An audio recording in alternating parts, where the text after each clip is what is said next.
ముఖ్యమంత్రి గారు మాట్లాడదాం అసెంబ్లీలో అంటుండు. ఎస్, మేము రెడీ, నీ సవాల్కు మేము యాక్సెప్ట్ చేస్తా ఉన్నాం. కెమెరా తిప్పొద్దు, మైక్ కట్ చేయొద్దు.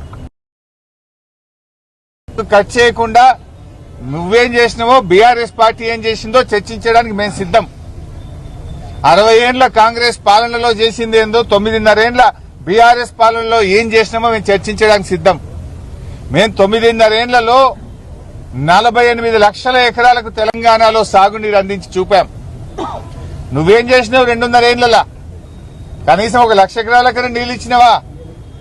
మాటలు తప్ప చేతలు లేవు. గోదావరి మీద చర్చకు మేము సిద్ధం. మైక్ కట్ చేయొద్దు, కెమెరా తిప్పొద్దు, ఇది ఒక్కటే షరతు మాది, ఇంకేం లేదు. ఎంతసేపు అన్నా మాట్లాడదాం, ఎన్ని రోజులైనా మాట్లాడదాం. నీ సంగతి మొన్ననే బయటపడ్డది. ఉత్తమ్ కుమార్ రెడ్డి గారు, మీ జర్నలిస్టే సాక్ష్యం, ఆయన గారు దేవాదుల ప్రాజెక్టు మీద ఉత్తమ్ కుమార్ రెడ్డి గారు ఎక్స్ప్లెయిన్ చేస్తుంటే రేవంత్ రెడ్డి గారు ఆయన ఆపేసిండు. పాపం ఆయన పరిస్థితి దయనీయంగా అయిపోయింది ఉత్తమ్ కుమార్ రెడ్డిది.